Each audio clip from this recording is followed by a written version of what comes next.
कहलू कि भूल जाई कैसे भुलाई, एक रास नीमन खाके जहर मर जाई। हेलो दोस्तों, स्वागत है आपका होस्ट एंड दोस्त अर्नब के साथ आज का मॉर्निंग ब्लॉग में। और आज के मॉर्निंग ब्लॉग हम आपके बीच हर रोज़ की तरह गपशप करते हैं और हर रोज़ की तरह वीडियो बनाते हैं, ब्लॉग डालते हैं। आप लोग का प्यार पाते हैं, आप लोग का लाइक्स और कमेंट्स देखते हैं और आपके कमेंट्स का बहुत बहुत धन्यवाद, आपके लाइक्स का बहुत बहुत धन्यवाद। जिन भाई लोग अगर इस चैनल को सब्सक्राइब नहीं किए हैं तो प्लीज़ इस चैनल को सब्सक्राइब कीजिए। अगर प्रोफाइल को फॉलो नहीं किए हैं तो प्लीज़ प्रोफाइल पेज को फॉलो कीजिए। आपसे हम्बल रिक्वेस्ट है कि आप पेज को फॉलो कीजिए, वीडियो को लाइक कीजिए, शेयर कीजिए। तो आज हम आए हैं, कुछ खास बात, ज़्यादा बड़ा ब्लॉग नहीं होगा क्योंकि आज हम लेट हैं अपने समय से। तो आज छोटा सा ब्लॉग आपके लिए प्रस्तुत करता हूं और ज़्यादा कुछ खास नहीं है। 1757 का कुछ बातें हैं, 1951 की कुछ बातें और कुछ बातें आम जिंदगी से भी जुड़ी हुई है। तो इस ब्लॉग में आप थोड़ा सा ही, लेकिन थोड़ा ही बहुत ज़्यादा के काफ़ी हो जाएगा। तो चलिए इस वीडियो में बने रहिए। आपका होस्ट एंड दोस्त आपका फिर से इस सुबह का हल्की हल्की ठंड, हल्की हल्की सूरज की किरणों के साथ आपका फिर से स्वागत करता है। तो आप लोग स्वस्थ रहिए, मस्त रहिए, बिंदास रहिए। आज ही के दिन 9 फरवरी 1757 में ईस्ट इंडिया कंपनी और बंगाल के नवाब सिराज उद दौला जी के बीच एक संधि पर हस्ताक्षर किया गया था। संधि क्या होता है? एक आपसी समझौता, जिसको हम लोग आज के डेट में बोलते हैं, इसको इंग्लिश में ट्रीटी बोलते हैं। ट्रीटी मतलब संधि। और संधि का एक आज किस प्रकार से संधि होता है आप समझ लीजिए कि अगर इंडिया में कोई कंपनी आती है और इंडिया के साथ बिजनेस करना चाहती है, व्यापार करना चाहती है, तो एक MOU साइन होता है। MOU के मेमोरेंडम ऑफ अंडरस्टैंडिंग, एक दोनों के बीच की आपसी समझौता। तो ठीक उसी तरह से ईस्ट इंडिया कंपनी जो हमारे देश में व्यापार करने आई थी, उसने बंगाल के नवाब सिराज उद दौला जी के साथ एक संधि पर हस्ताक्षर किया था। गई थी कौन कौन सी बातों पर सहमति हुई थी, इसके लिए सिराज उद दौला जी ने ईस्ट इंडिया कंपनी के साथ हस्ताक्षर किया इस संधि पे। और इस संधि में ईस्ट इंडिया कंपनी को व्यापार करने के लिए कलकत्ता शहर दिया। उसको एक शहर दिया गया कि आप कलकत्ता में रह के आप यहाँ पे बिजनेस कर सकते हैं। उसे कुछ अधिकार दी गई। इस कंपनी के, ईस्ट इंडिया कंपनी को विशेष अधिकार के तौर पे कि आप खुल के व्यापार कर सकते हैं। आप अपना कारखाना लगाने के लिए जगह मुहैया कराया गया कि आपको कारखाना लगाने के लिए जगह दी जाएगी। कुछ अधिकारें हैं जो आप खुद उस पर आज खुल के आज़ाद हो के डिसीज़न ले सकते हैं आप। तो इस तरह की संधि पे समझौता हुआ था और तब से ईस्ट इंडिया कंपनी कलकत्ता में अपना कारखाना स्टार्ट किया और कारखाना बनाकर उसे बिजनेस का नया रूप दिया और उसके बाद पूरे भारत पे कब्जा कर लिया।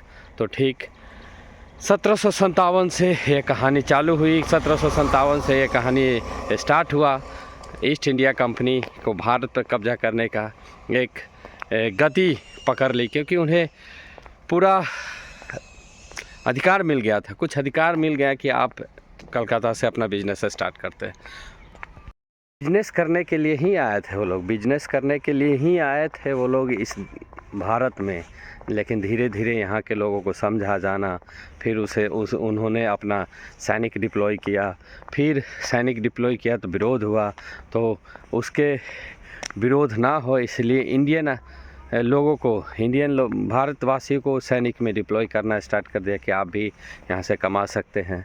और यही वजह थी कि आज के समय अगर कोई कंट्री, अदर देश का, दूसरे कंट्रीज़ का कंपनी आती है हमारे भारत में, तो उसको कुछ उसका लिमिटेशन होता है, कुछ रूल्स होता है, रेगुलेशन होता है।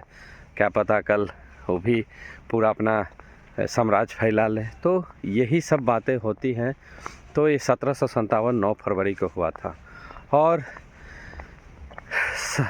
9 फरवरी 1951 को भारत देश का आज़ाद का आज़ाद भारत का पहला जनगणना हुआ था। जनगणना क्या है कि हम लोग हमारे कुल वासी जितने भी हमारे देश के वासी हैं उनकी गिनती किया था, क्योंकि इससे पहले हम ये तो आखिरकार ये तो नौवां जनगणना थी 1951 वाली, लेकिन आज़ाद भारत की पहली जनगणना थी, क्योंकि इससे पहले भी जनगणना हो चुकी थी और यह जनगणना मेरे हिसाब से हर 10 साल पे हो। तो ये जनगणना हुई थी 1951 में और इस जनगणना से हमारे भारत का नक्शा बदल दिया, हमारे भारत के उस समीकरण को बदल दिया, हिंदू मुस्लिम समीकरण को बदल दिया, हिंदू मुस्लिम का अनुपात बदल दिया।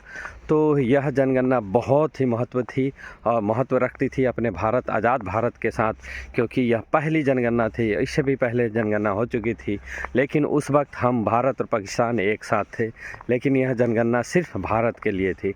तब से लेके आज तक हर 10 साल 11 साल पे जनगणना होते रहती है। तो पहली भारतीय जनगणना 1951 में 9 फरवरी के दिन हुआ था और यह आज़ाद भारत का पहला जनगणना था। तो 9 फरवरी 1931 को किंग जॉर्ज ने पहला सचित्र इंडियन पोस्टल टिकट का जारी किया था, इशू किया था। इससे पहले भी टिकटें आती थी, लेकिन 1931 से पहले इसमें ब्रिटिश सरकार का अलग अलग राजाओं का चित्र हुआ करती थी, लेकिन पहली बार 1931 में इंडियन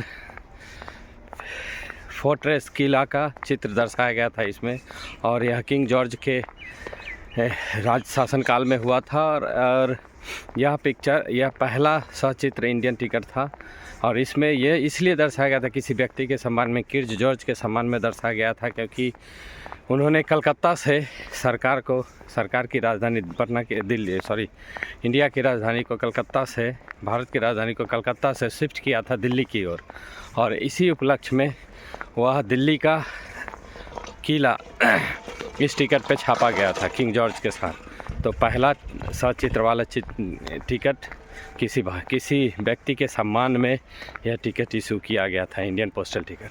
तो 9 फरवरी 1931 को पहला इंडियन पोस्टल टिकट किसी व्यक्ति के सम्मान में चित्रित किया गया था, इशू किया गया था। और उस वक्त से 1947 में फिर उसका टिकट का अलग अलग रंग, अलग अलग ढंग आते गए इंडियन पोस्टल का।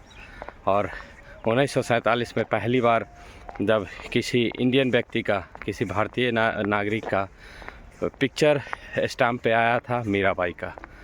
तो ये थी आज की कुछ खास बात, आपसे मिल के जुल के गपशप करते हुए हर रोज़ की तरह मॉर्निंग ब्लॉग में। और इसी के साथ अपना ब्लॉग को हम यहीं पे समाप्त करते हैं।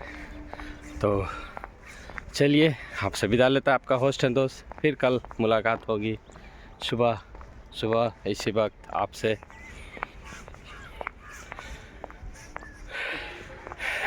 तो चलिए, आपसे विदा लेता है आपका होस्ट एंड दोस्त।